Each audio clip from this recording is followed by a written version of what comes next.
In this video, we'll show you how to change the CV axle on your Chevy Silverado. You can find it on CarParts.com via the link in the description. For safety reasons, we strongly suggest watching our video on how to jack your Chevy Silverado safely.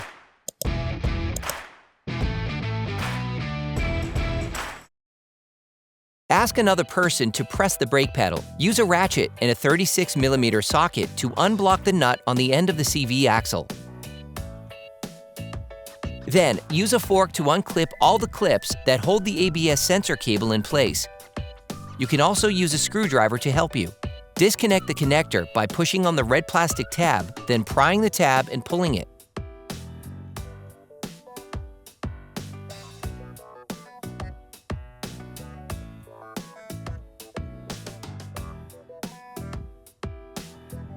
Shift the ABS sensor cable.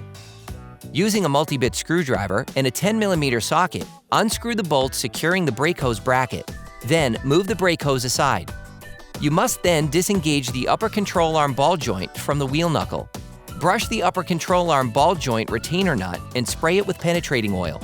Release the ball joint with a 17mm wrench. Use a hammer to strike the knuckle. The ball joint should come out of the knuckle. Finish unscrewing the nut.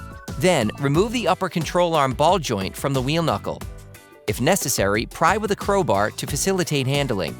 To be able to replace the CV axle on your vehicle, you need to remove the strut. Brush off the bolts of the strut foot and spray them with penetrating oil. Using a ratchet and a 16mm socket, unscrew the two strut foot retaining bolts.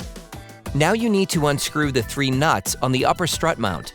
Using a fork, unclip all the wiring harness clips on the upper strut mount retaining nuts. Brush the 3 nuts holding the strut mount bearing and spray them with penetrating oil. Then, from the engine compartment, unscrew the 3 upper strut mount retaining nuts using a ratchet, an extender, and an 18mm socket.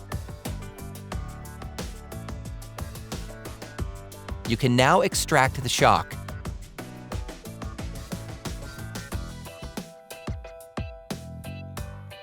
Using a multi-bit screwdriver and a 10mm socket, unscrew the 4 bolts holding the lower engine splash shield to the side of the CV axle you want to replace. Tilt it to facilitate subsequent operations. The components to be removed are very often seized up, so don't hesitate to brush and to use penetrating oil to make removal easier. Using a ratchet and a 15mm socket, unscrew the 6 CV axle retaining bolts. Don't hesitate to rotate it for easier access.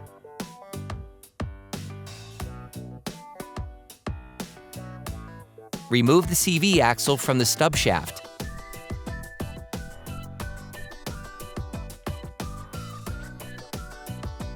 Then, pull the CV axle out completely.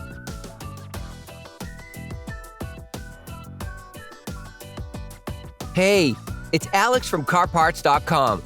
For great content, our best price, and fast shipping, download the CarParts.com app now. You can attach the wheel knuckle to the upper control arm using a clamp or wire to avoid damaging the brake hose. Clean the stub shaft with fine sandpaper, brake cleaner, and a paper towel. You can order the CV axle used in the video on CarParts.com via the link in the description. Take the CV axle. Apply assembly grease to facilitate the installation.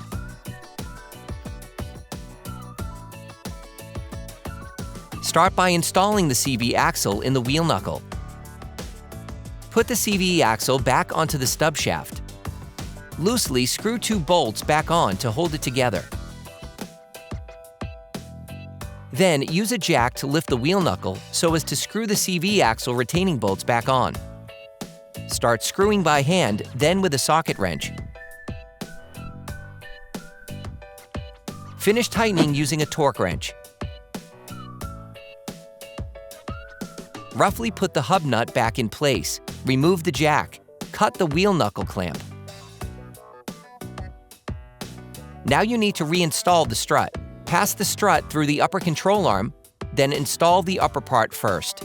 Then move the strut foot closer to its slot. Loosely screw a nut back on to hold it together. Using the jack, lift the wheel knuckle assembly so as to put the strut foot back in place. Screw the strut retaining bolts and nuts back on until they make contact.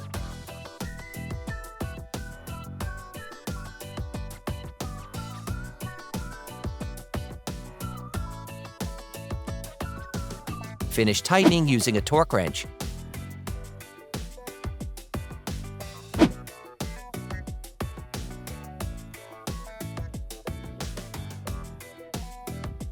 Then reattach the clips. Remove the jack. Reinsert the upper control arm ball joint into the wheel knuckle. You will need to pry it out with a big flathead screwdriver or a small crowbar. Then screw the nut back on by hand.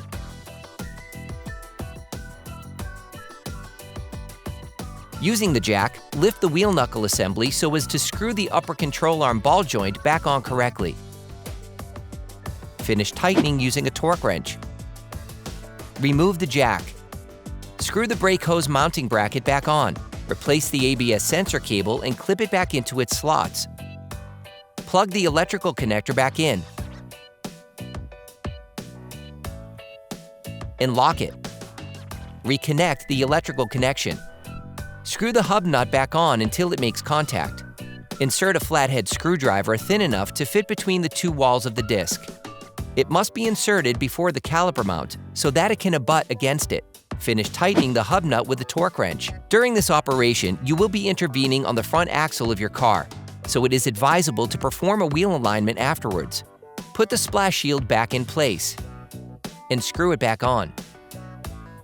Then you will be able to put the wheels back on your vehicle. Put your truck back on the ground before properly fixing the wheels in place. Operation complete.